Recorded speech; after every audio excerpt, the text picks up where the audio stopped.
Здравейте! На 17 срещу 18 ни очаква едно много интересно астрономично събитие. Това е метеорния поток Леониди. Нарича се Леониди, защото метеорите падат от съзвездието Лъв.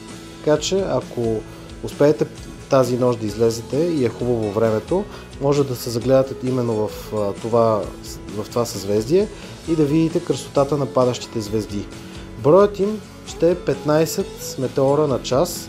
Съответно, може да си представите колко много желания може да си пожелаете, ако цяла нощ наблюдавате събитието.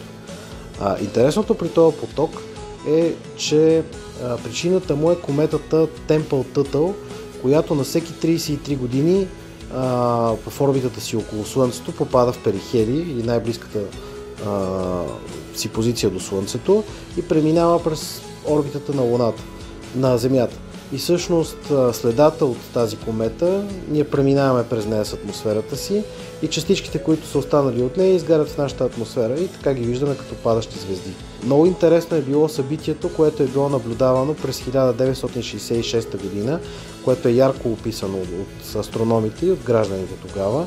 Тогава са падали, представете си, по 2000 метеора на час. Софийски планетариум ви пожелава приятно космическо шоу. Стискаме палци за хубаво време.